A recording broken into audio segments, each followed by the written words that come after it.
It's showtime.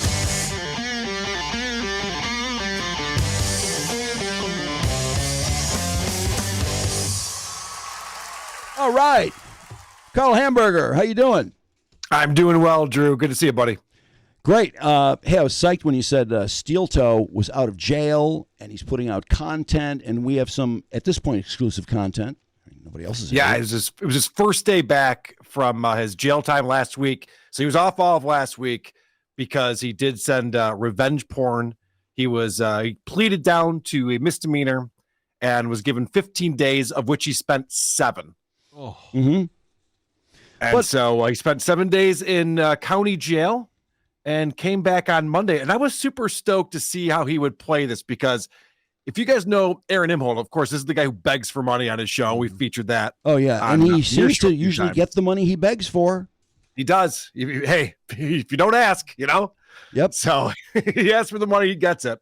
But the other thing that Aaron does is he's constantly spinning everything to be a victory for him. It's a lot of cope. It's crazy. So I thought, is there a way that he comes back from jail and tells us how awesome it was?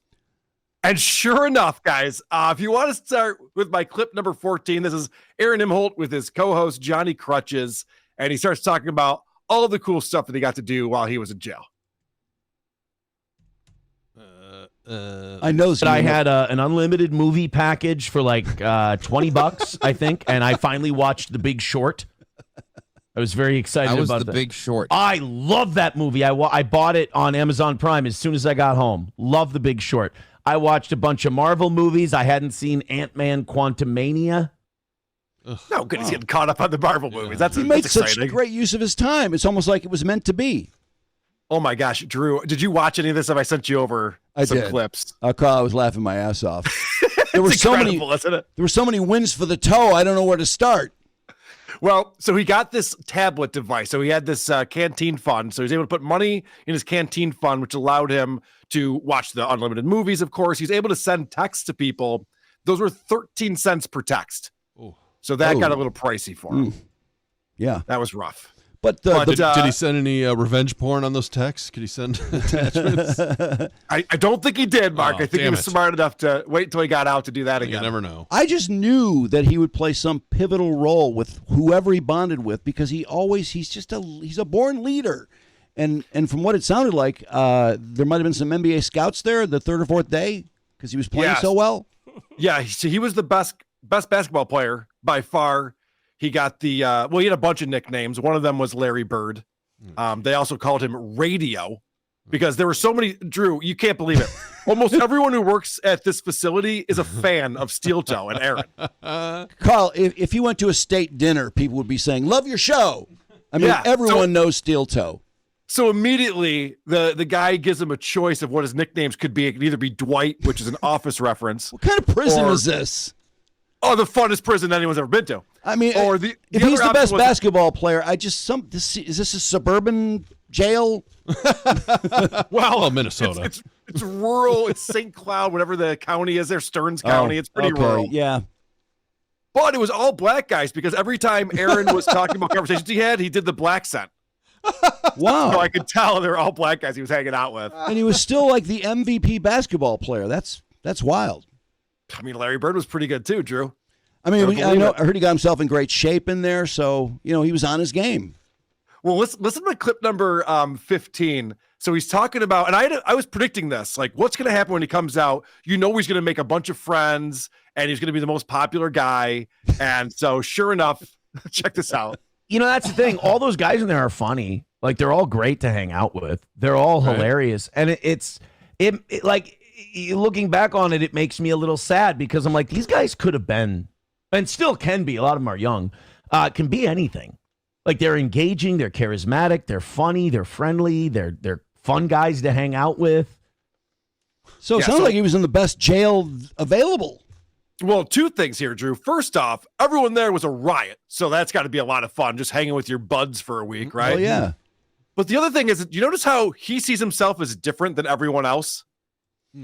Like he's talking about them like it's too bad that they made bad decisions in their lives and now they're in jail. They had potential. Some of these guys could have done good things in their lives like I do. Carl, I was thinking sort of along those lines. when his girlfriend, who he calls SP for slam piece. Yep, that's correct. What a Okay. child. She was dropping him off, and not to steal anyone's thunder, but she was very sad. And, of course, he was, because he's such a class guy, he was consoling her. And I thought, well, maybe she was sad because her boyfriend's such a loser, she's dropping him off to jail. But I don't think that dawned on him. I didn't think about that. Yeah, she's like tearing up in the car as he's going off to jail for what he thought was going to be 8 days. Yeah, I don't think it's about missing him. I think it's about her and what the position she finds herself in. But Drew, I like the fact that Aaron wasn't fazed by it at all. He was just like, "Yep, this is what I got to do. This is what I'm going to do. No problem at all." And he actually, it turns out, he had a really good time. My clip number 16, he talks about how much fun this was. Very friendly. They're all really funny. We had a great time. My role as like a facilitator of shit to do kind of worked out really well in there because guys didn't really do much. They'd hang out in the day room or even at indoor rec. They didn't do a lot. And then when I got in there, I'd be like, hey, who wants to play cribbage? And I taught a couple people how to play cribbage. So I was sick of cribbage by the time I was done, but I had people to play with. When we would be shooting around, I'd be like, hey, guys, let's start a game of 21. Or, oh, you and I versus these two guys and this and that. Like, you've hung out with me before. Like, I can't sit still. And I'm like, let's go play some bags or let's go do this or let's go. And that was a lot. Like, that was an appreciated role in there. He'd be a hell of a gym teacher, wouldn't he? I mean, he taught the guys how to have fun. I hope that they carry this with them the rest of their lives. I love that he really thinks outside of the box because, they're just standing on a basketball court not knowing what to play. And he's like, let's shoot the ball for 21. Yeah, you and me against you two. Oh, God. He's a leader. Yeah, he's a leader. And I love, too, that it seems to me that he made a lot of unique and novel observations about the criminal justice system. I thought that was great. Oh, I'm gonna have a whole package on WATP tomorrow for this. I didn't bring the clips, but Aaron's convinced that he's probably going to become an attorney now because there's people in there. Just like Senator John, an attorney told him that he'd be able to pass and become an attorney, and he's like, "There's a lot of people in there who need my help, and that's probably what I need to start doing." Wow, it's like a life-changing thing for him. I don't know if you caught this part, but he came up with this novel idea, again, out of the box, like you said, Mark. He thinks that some of these guys who are in prison or jail for doing something wrong, committing a crime, some of these guys may have done it for another reason and might need therapy. Yeah. Now, has anyone ever come up with that before? No. That's really outside of the box. He also explained how therapy works, which was incredible. He understands all of that. He also blamed Ronald Reagan for the reason why the jail system in Stearns County, Minnesota is so awful. He cut budgeting for mental health way back when, and now he knows firsthand how much mental health help these guys need. Like I said, it's like he just analyzed. I mean, I think if he was there a month, he could reconstitute the criminal justice system. I agree. That's what it seemed like to me, and I'm just happy that he got to spend some time there and fix some things while he was in. Since we were talking about basketball, my clip number 18, Aaron starts listing all of his favorite things about jail, because that's what I expected him to do. But there was something that he was kind of taken aback by, he wasn't thrilled with. My favorite things in there were the movies. I probably watched The Big Short 3 times. Yeah, being able to watch football and then the basketball season starting, ESPN in the morning, all the morning talk shows where they talk about how dog shit the Vikings are. That was great. Basketball played outside first. The outside basketball court had no net.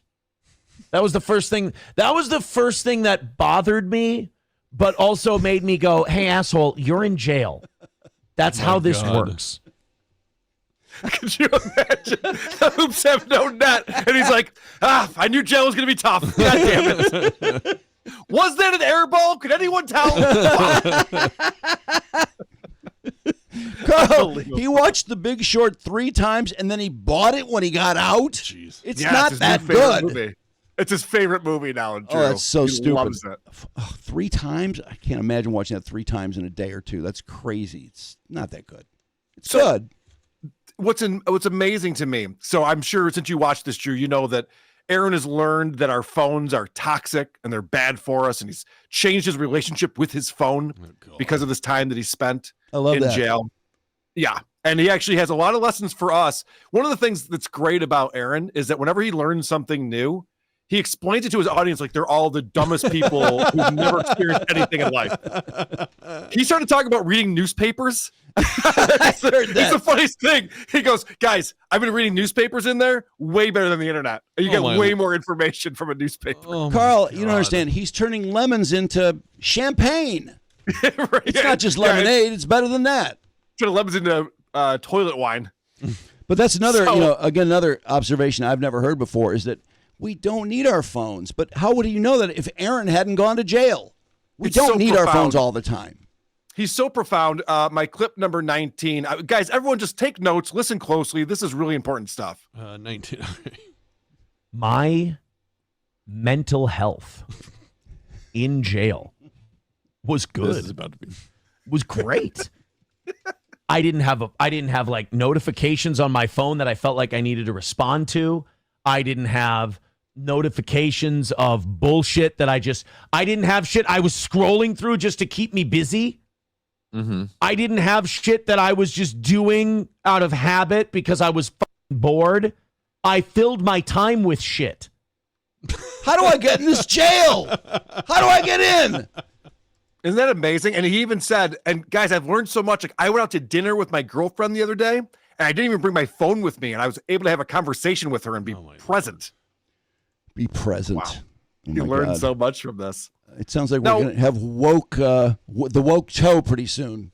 So, Drew, like I said, I have a lot more clips on this. He talks about all the great things that happened and all the fans of his that were on the inside and all the friends that he made. But was there any downside to being in jail? I'm sure you're wondering. This sounds like a really cool time. No, I want to go. It's a free vacation. Jealous. I mean, there's attorney fees, I guess, but other than that, it's pretty much free. But let's find out, 17, what the worst part of lockdown is. The worst part was the being locked down in your cell. As odd as it sounds, being away from people was the worst part. That seems obvious. Yeah. What are you talking about? I love that you figured that out. Just you know what it is? It's like when you don't have anything to do and there's no one around. That kind of sucks. Yeah, and you can't go anywhere. You're not allowed to. And you're locked down. I mean, you're in a place and you can't leave. That's kind of what jail is. I didn't think of it that way, but you're just locked up. I have one more clip on here, and I think this summarizes. So Aaron talked about this for over an hour, and you would think this would be really compelling. A guy spent a week in jail. Mm-hmm. I'm sure he's got some stories and some insights and things. But clip 20, this really summarizes what Aaron came back and told us. I'm just built different. But when it comes to the jail thing, when I was going in, nervous as shit. But I'll tell you what kind of muted that. Was having to sit there in central booking for 8 hours. Then you were just so utterly bored. You're just bored. There's nothing going on. And, my other attorney told me, Todd told me before I went in, he goes, it's a hotel with a heavy door. And it really is. I mean, except for the times where you're locked down and you literally have no choice. Which is most of the time. Once you're in the day room, you can go to the CO and you can go, hey, man, can I get that basketball behind you? I want to go outside. I want to shoot a little. You can do that. Hey, man, can I get a cribbage board from you? I want to play a little cribbage. Hey, man, can I get Uno? I want to play some Uno. Go to the vending machine, grab a soda and a bag of chips, play some cribbage. Oh, my God. Okay. If this guy thinks that that's like a hotel with a heavy door, he takes the worst vacations ever. Well, nothing like having an other attorney, as in multiple attorneys, too. Yeah, that was interesting. He was talking about because he's got a different attorney for these HRO filings he has against Patrick Melton and Nick Rekieta as his criminal attorney that he had for the revenge porn. And every attorney he works with is the greatest attorney ever, and he recommends them. Wow. Well, of course he picks a great attorney. Yeah, he's the toe. Johnny Crutches looked a little skeptical, I have to say. Just looking at his face, he didn't look like he was completely sold on all this.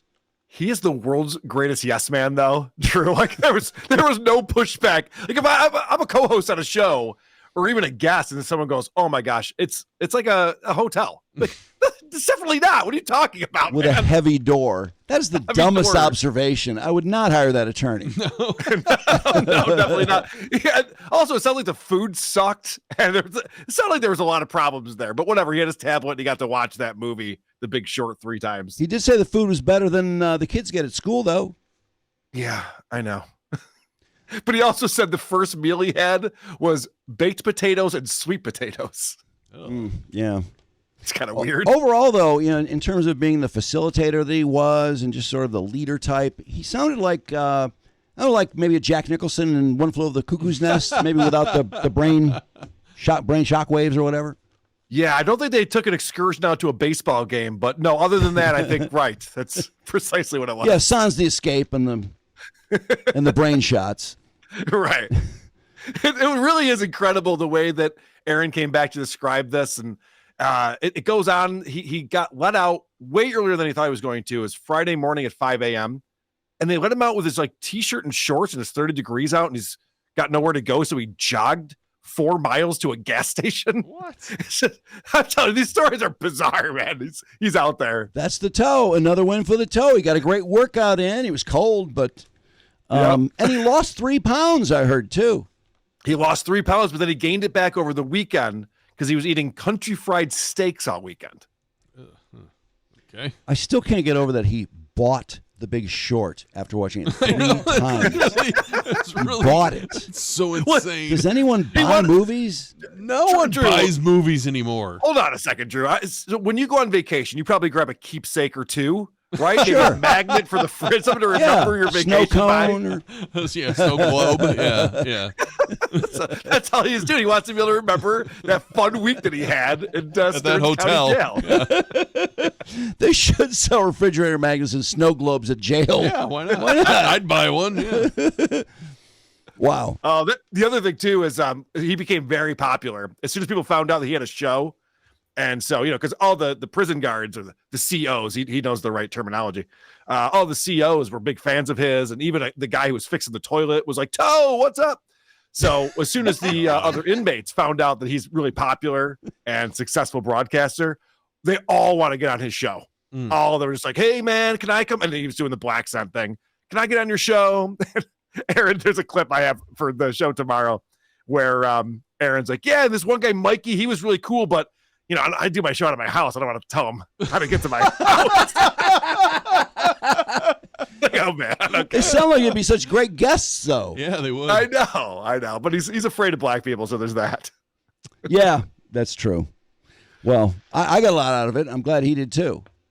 Yeah, so welcome back to freedom, Aaron Imholte. We're happy for you, and of course, people are throwing money at him, so he doesn't have to beg for the goal now that he's back. So that's exciting. Now that's happened before, right? When we found out he had to go to jail, didn't he meet the goal right away? People just threw money at him.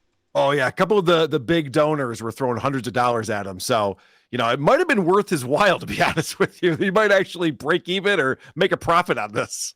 I would love to see a focus group of his donors. I just can't get over that he actually meets the goal, but it seems like he makes a decent living doing that. Really? Yeah.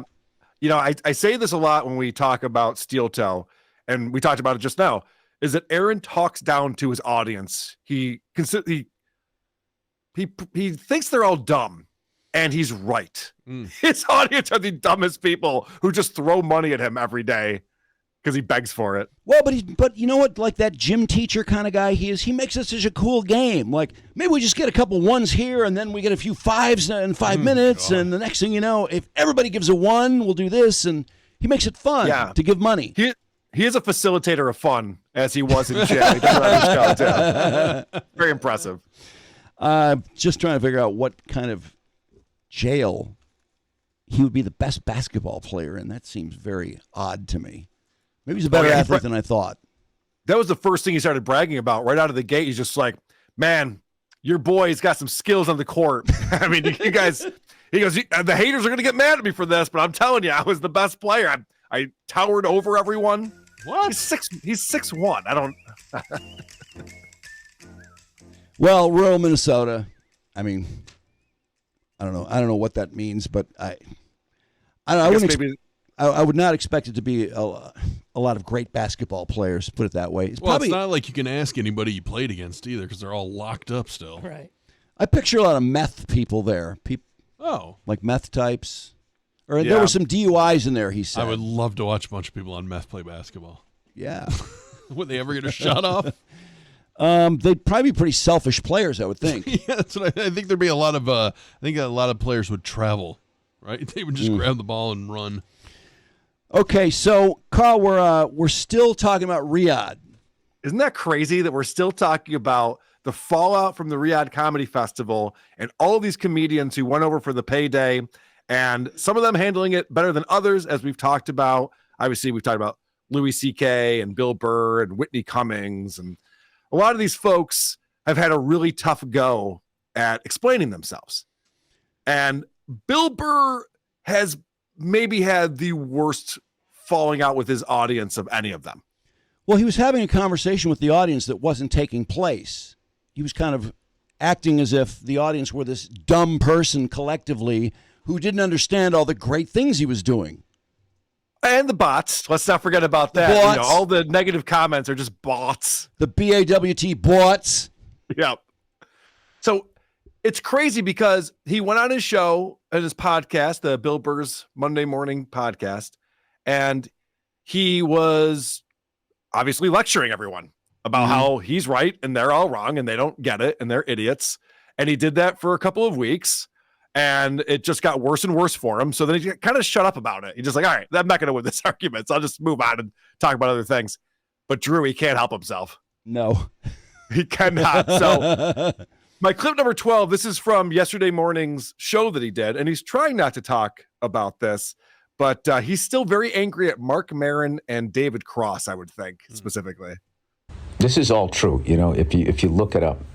If you go to the right website out there on the fucking interweb, the internet, the interweb of lies, I'm still thinking about that bullshit from a few weeks ago. That was a fucking, what a bunch of fucking, that was one of the hardest things ever, to keep my mouth shut and just not trash every one of those fucking cunts. Oh, am I looking forward to running into a few people. Fake laugh. Hey, what's the latest? What's the latest on you caring about? It's weird. All of a sudden you don't care anymore? What happened? You flapping your fucking goddamn arms up and down. What happened? What happened? What's your cause this month to help sell whatever project you're on, you cunt? Anyway. So it sounds like he's mad that no one's talking about it anymore? Like, what happened? Yeah, he's trying to pretend that this was just they pretended to be outraged when they weren't really outraged.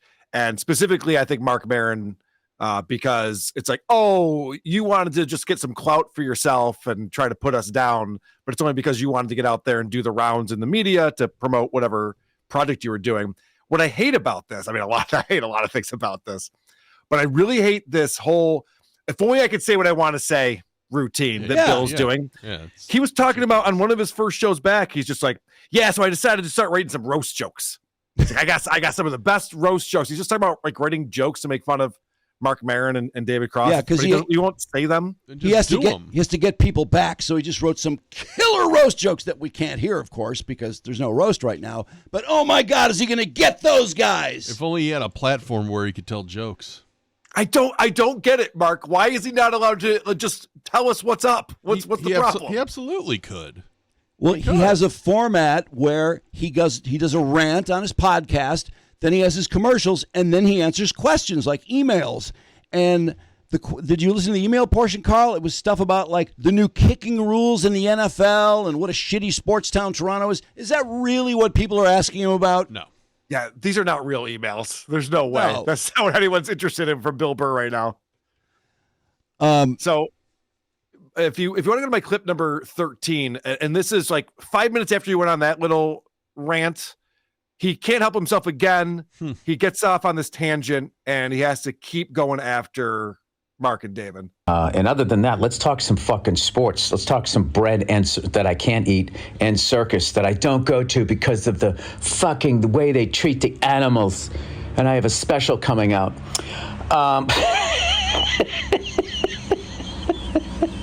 No, fake laugh.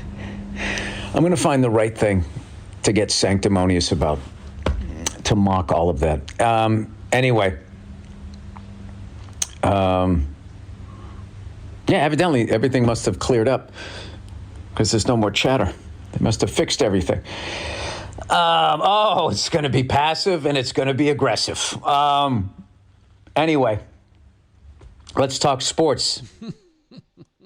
That's funny. Just say what you want to say. I mean, no one's going to hate him more than they hate him now. Yeah. Just say what you want to say. He's not going to lose any jobs. Right. But when he says, there's nothing to be sanctimonious about, I mean, he really is kind of suggesting that there was nothing anyone could have a problem with about playing in Saudi Arabia for 20 times what he normally makes. I mean, I got an email from a guy who's over in London who's like, I'm offended that Bill Burr is comparing us to Saudi Arabia. Like, that was Bill's response. It's like, I play shows in London too, man. I play shows all over the place with this bad people. It's like, how do you equate these two? that was absurd. Was he talking about 1500 or something? Yeah, right. I mean, colonial what's the times. The Crusades. What's he?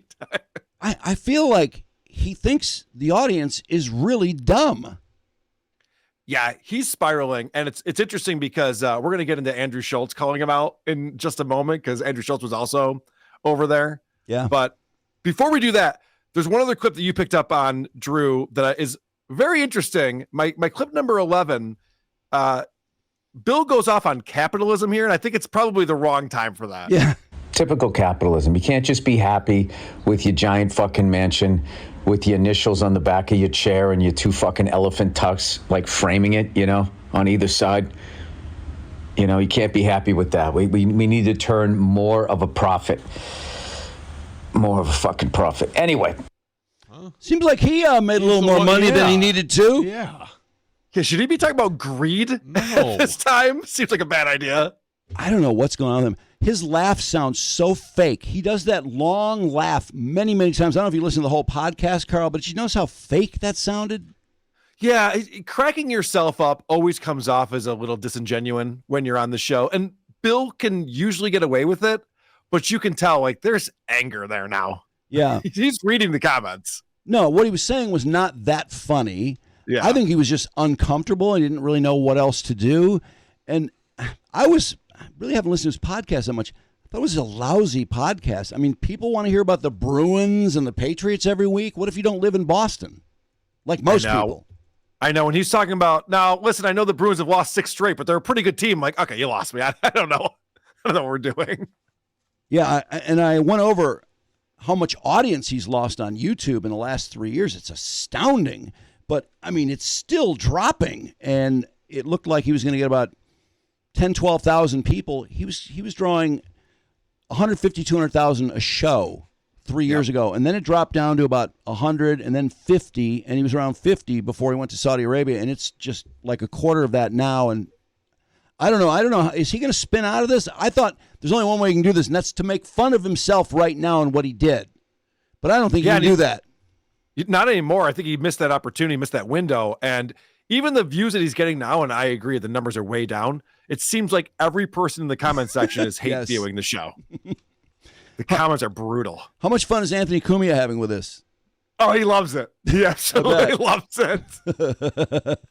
He's gone off on a few rants about it. And I don't really know the entire history there. I know that, it was an Epstein Prince Andrew like breakup, correct? Where Bill broke up with Anthony. Yeah, he literally had a meeting out in LA where Bill told Anthony, I can't work with you anymore. I can't be seen with you anymore. That's cool that Bill showed up in person just like Prince Andrew did for Epstein. Right. Couldn't do it on the phone. But and I know you guys talked about it, but the fact that Anthony tried to talk to him at the Comedy Cellar and just go over and say, hey, Bill, I know we've had our differences. I'm here. I just wanted to say hi. And Bill wouldn't even talk to him. Just had his bodyguard push Anthony out of the room. It's crazy. How could you spend that much time with someone and then one thing would completely negate all of it? That's crazy. It's obviously, it seems to me, it's pretty clear it's not just Bill. It's something larger than Bill. And why did he not have Anthony thrown out of the club? Yes, he did have him thrown out of the club. And I remember because Anthony knows the owner. He knows all the people over there. Right. Why would they do that?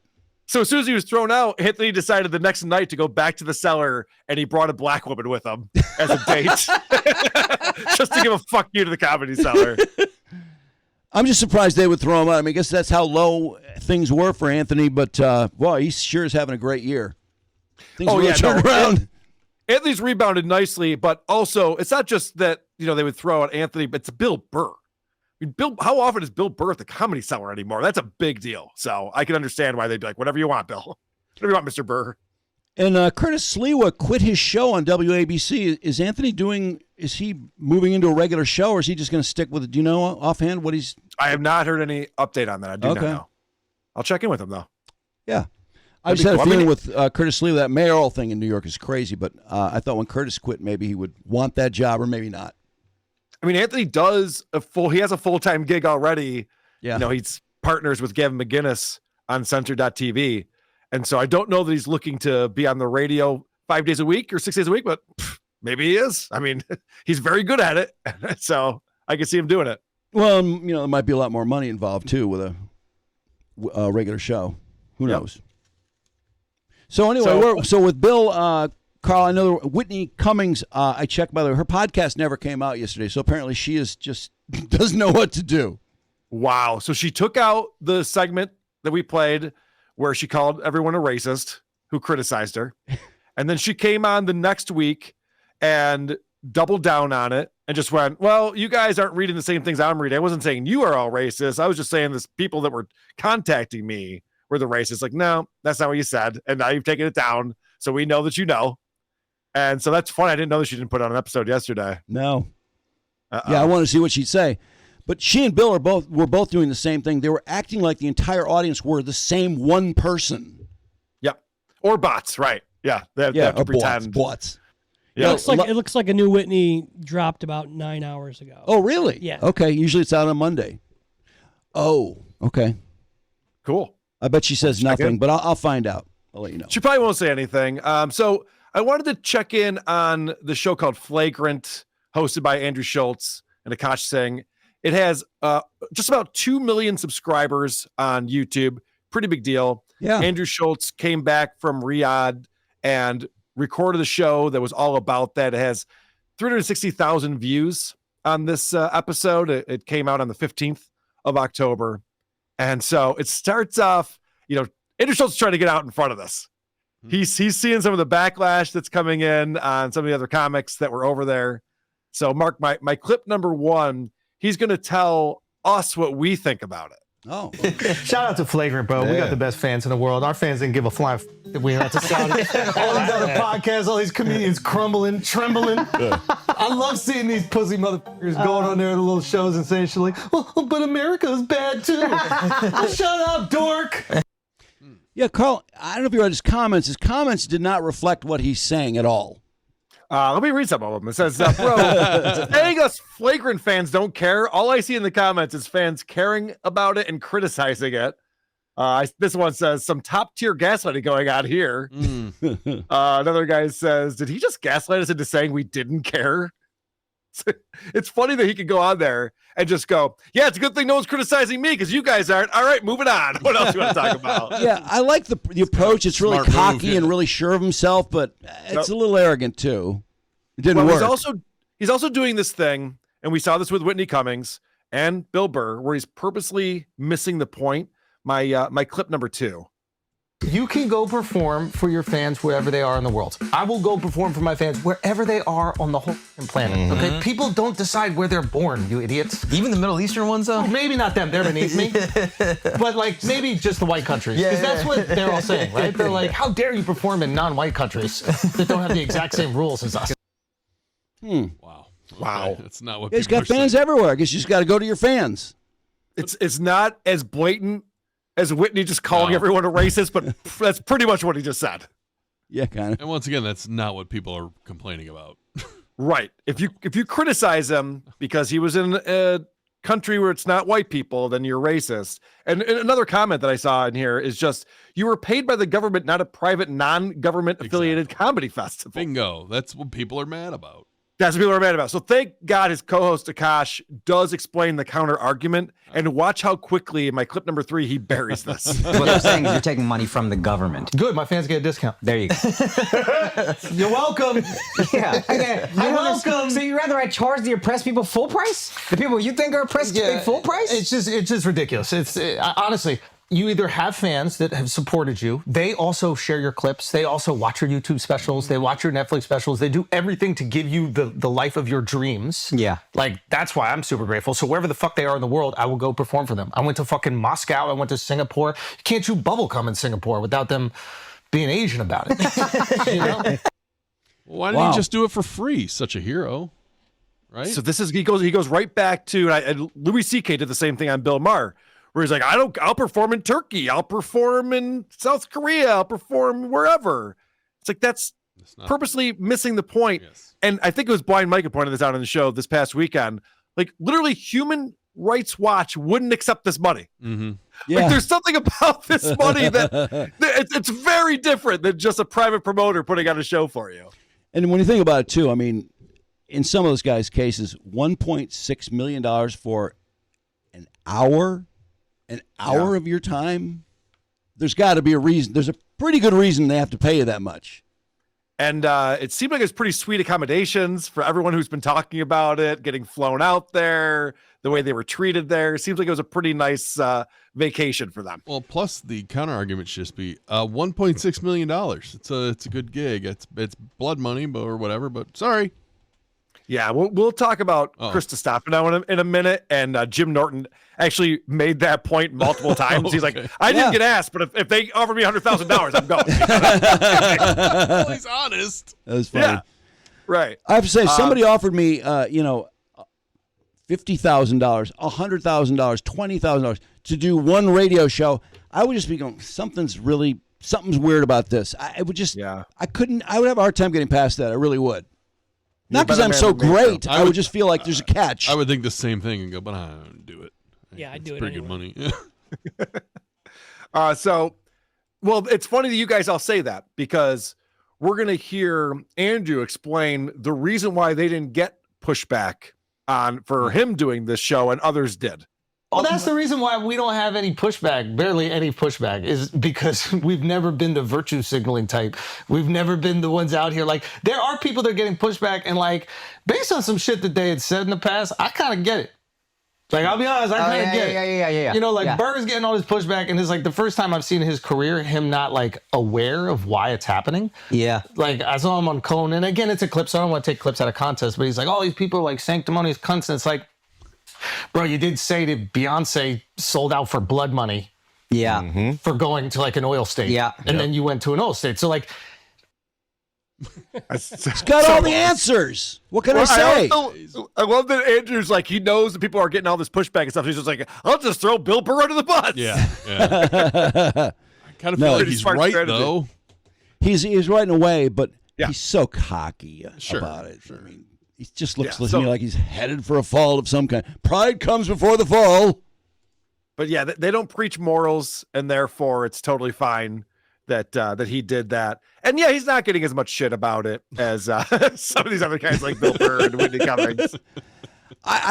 He's a funny guy. I think he's extremely cocky these days. And that video of him with his father at Madison Square Garden when he sold out, I hate that. It's so cringy. Have you seen that? Yeah, we put it on WATP where he's like, Dad, this was my goal, my dream someday that I'd be here, and here we are. It's like, okay. Yeah, and I think we're supposed to cry. Yeah, I think he cried. Definitely. Yeah, we should do that privately. Let's talk about Chris Destefano, because he was just on less than a week ago. He was on a show called Jim Norton Can't Save You. It's Jim Norton's advice show, although he's been doing less advice lately and doing a lot more just interviews with his comedian buddies. He has 61,000 subscribers, Jim Norton, and this video has 32,000 views on YouTube. I'm going to start with my clip number 9 because Chris Destefano explains the reason why he said yes to doing the Riyadh Comedy Festival. And it's the reason we want to hear from all of these guys. You seem like you're handling it well. You went over to Saudi Arabia. A lot of guys are getting a lot of shit for it. How did that whole thing unfold? And were you surprised at the reaction? And like, what has it been for you? Well, first of all, after going there, I can tell you one thing that I know for sure is Islam is the answer. Allah is the way. No, honestly, I'll be honest. Yes. The sole reason I said yes was for the money. That is the sole 100% reason. Yep. There's no ends. If I would not go over there if it wasn't for a certain amount of money. Sure. Then my family, I was like, and for me, it came down to, because there was a lot of controversy, and I said, I'm letting all like this noise in from this comic and that, nameless person on the internet. And then I said, let me just talk to Jasmine, my family. And I was telling her about this, and she was like, well, how much is it? And I told her, and she was like, you need to get your ass on that plane. That's exactly what she said, because she was like, we need this, right? And you can have a problem with that. I think his fans wouldn't. I think that's just honest. And you're just like, okay. Yeah. A lot of people said no. A lot of comics said no, and a lot of comics said yes. And it just comes down to, how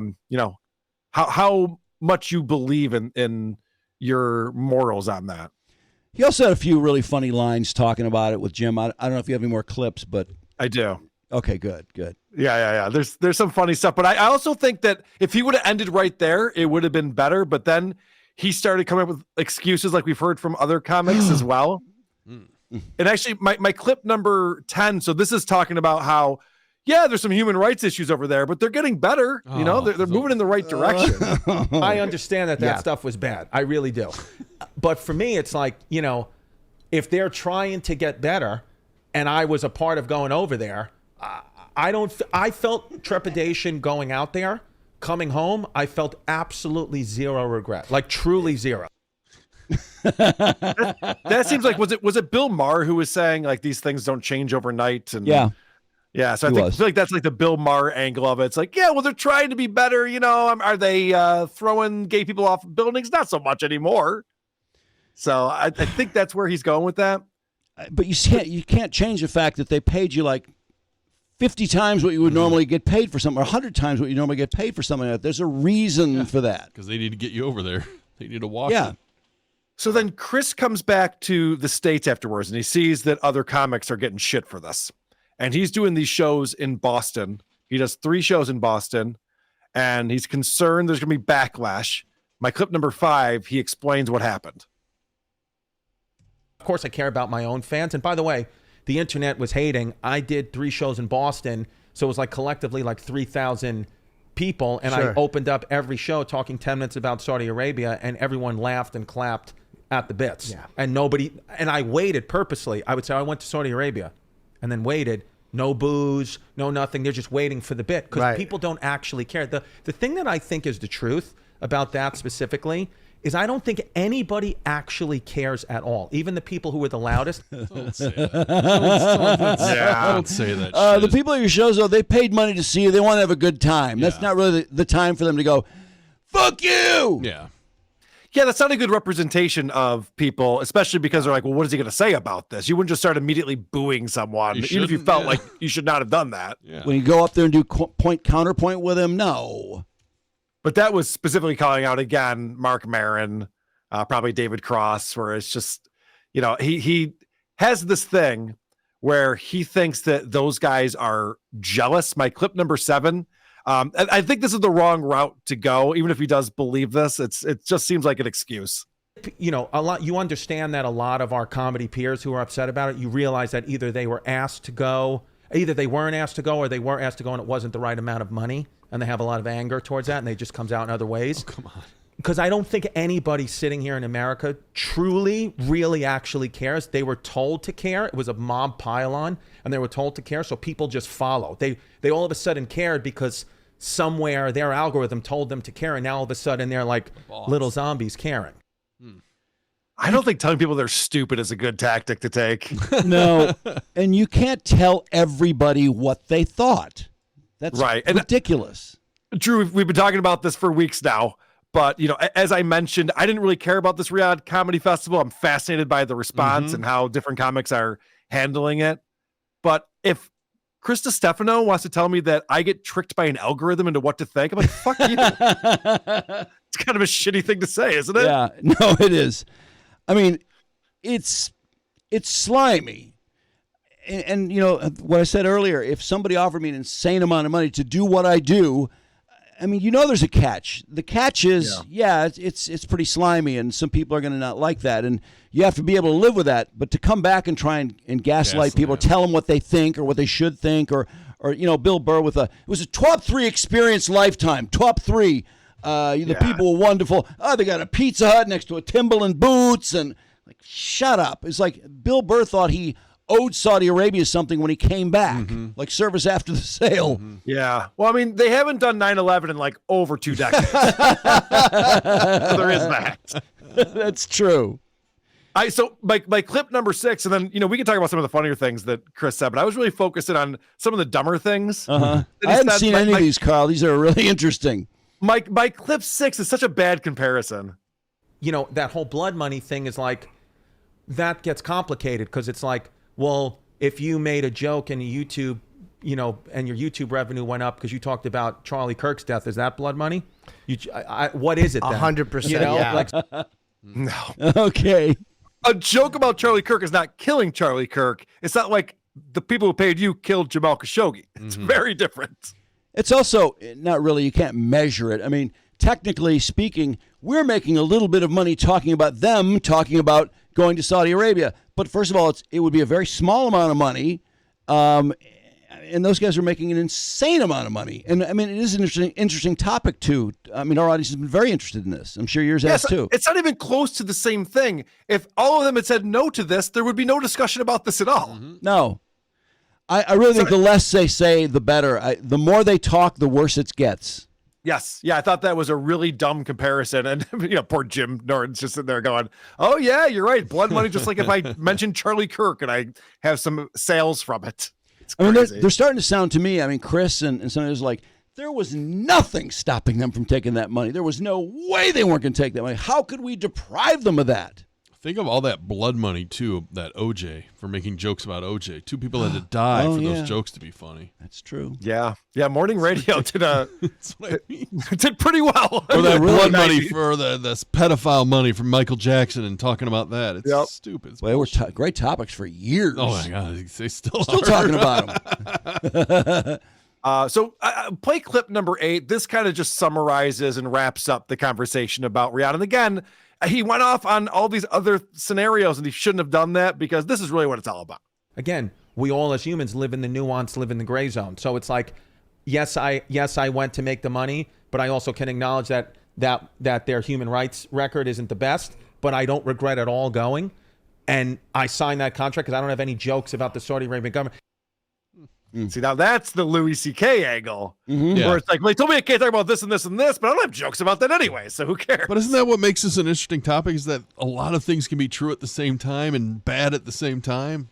You know, I kind of liked what he said there in the first part, Yeah, and when he was describing, and Drew, you saw this part, when he was describing what it was like the people there, they gave him people to chauffeur him around, and they're talking about how they like the Jews and they hate the Palestinians, which was very interesting. And there were like chicks who looked like they worked at Hot Topic who were helping them out, like, you know, like goth girls and 20-somethings and black makeup and stuff. So he was describing Saudi Arabia as a very complex place with a lot of different culture and things. And I think that's the part. And he also told a story about how there was a woman in a burqa in the front row, and he goes, show your nose.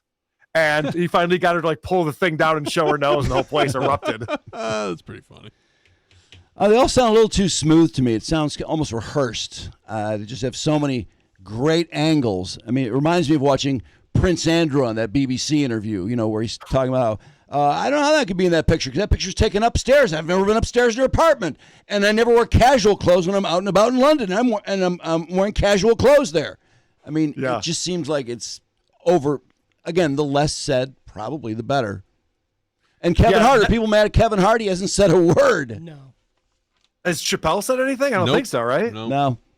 Not much. That seems to be the way to go. But Kevin Hart and Dave Chappelle don't have podcasts, so I guess makes it easier. They'll sound like they think they're going to outsmart us in this argument somehow. Like we have this dialogue going. Well, there's no dialogue coming from me. I'm just observing them, and I don't know. I feel like they're talking.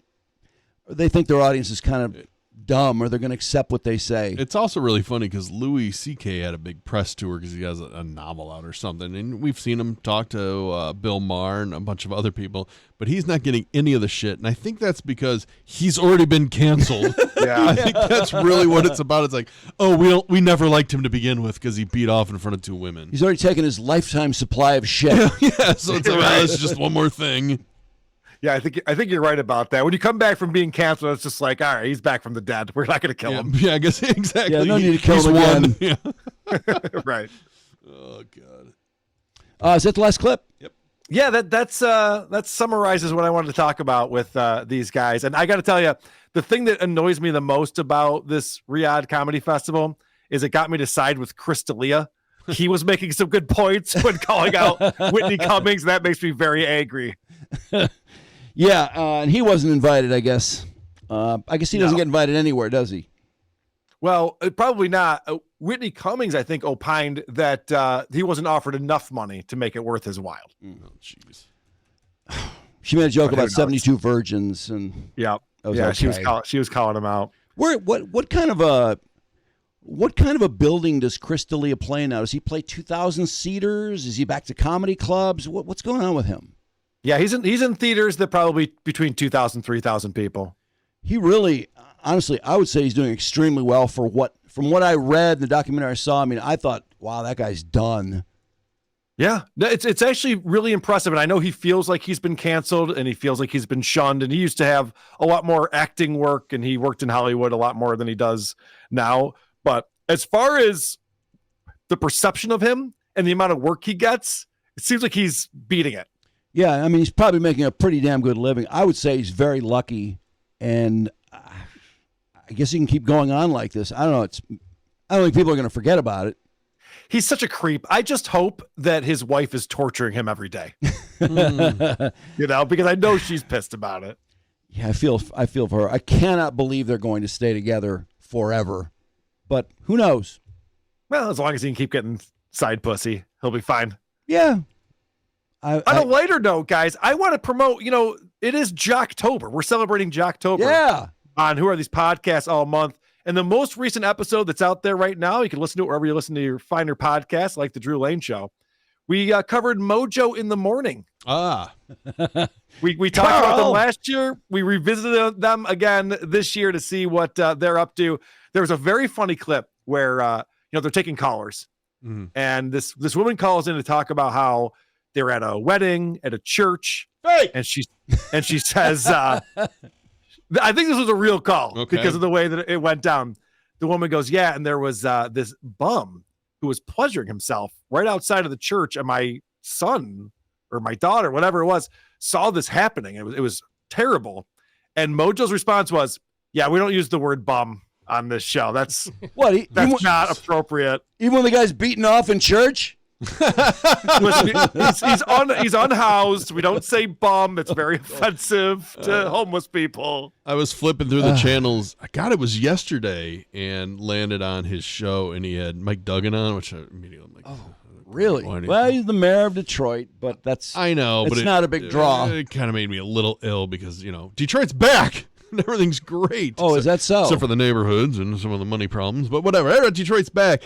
And I'm like, why is he having Duggan on? Duggan gave him the key to the city because he just got inducted to the Radio Hall of Fame. But that's right. So you like this. He started talking about, his speech at the Radio Hall of Fame is about how great of a radio city Detroit is, and talked about how all these classic great shows were so strong, like J.P. McCarthy. And Julie's writing me there. He better fucking say it. He goes, J.P. McCarthy, better fucking say it. And Dick Purton, you better fucking sing it. And Drew and Mike, and I went, yes! So he did give you your flowers. Right? Oh, thank you. Yeah. Mojo said it. Yeah, Mojo did. Yeah, no, Mike Duggan wouldn't. Duggan wouldn't say it. I don't think he'd say it. No. Well, that's nice. That's nice, I suppose. But I'm still bitter that he's in the Radio Hall of Fame and you aren't. But whatever. Yeah. There's also a great War of the Roses segment that we did on WATP where, it was so fake. This gay guy thought that his boyfriend who lives in Orlando, he lives in Michigan, is cheating on him. I'm like, yeah. Totally. Yeah. Of course he is. So I guess do people still think there's enough people that think those are real? That because if you look at any show like Mojo's and you go on their YouTube channel, you'll see the War of the Roses bits will have lots of views. Yep. So apparently a lot of people still don't know. I mean, the people answer the phone the first ring every time, and the other person answers, and they even called two people at once and had them talk to each other, didn't they, Carl? That was the one on Mojo where they just let, hey, did you call me? I don't think so. And they're like, oh, anyway, what are you doing later? It's so dumb. It's so fake. It's manufactured drama, and chicks dig that. I'm just surprised. I guess, well, it's a younger demo. I mean, they're coming along 16, 17, 18 to 34, so maybe they, you wouldn't know, I guess, if you were that young. It's sort I don't know of if you guys caught this on WTP. I had Eric Nagel on, E-Rock was on, and he works for iHeart still. And he was talking about how iHeart attempted to do over the summer an animated series for War of the Roses, where they were actually like having these phone calls and animating them. There's a lot of production, a lot of work into it, and nobody gave a shit. They abandoned it. They lost a lot of money on that project. ouch. Yeah, I'm it was not amazed good. they would go for that. Well, I guess it was getting traction on TikTok because, like you said, younger generations never heard of this thing before. And so these War of the Roses clips would come out and they get a lot of views on TikTok. So some executive is just like, we got to take advantage of this. We got to get this on social media and animate it. And you know why it did well on TikTok? Because younger people don't listen to radio. So it was really new to them. Yep. Yeah. They're like, what is this? And they're buying it because they're dumb and they think everything on TikTok is real. So I know if you ask a 16-year-old, like, so what do you think of radio? What's your favorite station? What's your favorite? They will just have nothing to say. It's really weird. It's kind of sad, actually. I love radio. So I know. Did you know Howard had Sting on, by the way? Oh, I did not know that. I saw clips today. I think it's recent. I thought, oh, Carl's going to have fun with this. So yeah, you might want to check that out. All right, I definitely will. Although it sounds like a boring conversation already, but well, he probably is asking Sting about getting therapy or his childhood, the usual stuff. Yeah. Did you see the story of the weekend about Fred Norris? That he was spotted at another streaming service talking to people. In the story that came out is the staffers believe that it's done come January 1 and they're already looking for new jobs. But Fred was spotted. Yeah, I think the Sun had it that he was out and about at another streaming service, which I'm like, what other streaming service is there? Yeah, I can't picture. What would Fred Norris do without Howard anyway? That's a great question. I can't picture. I mean, I don't really feel like I know Fred Norris that well. Mm-hmm.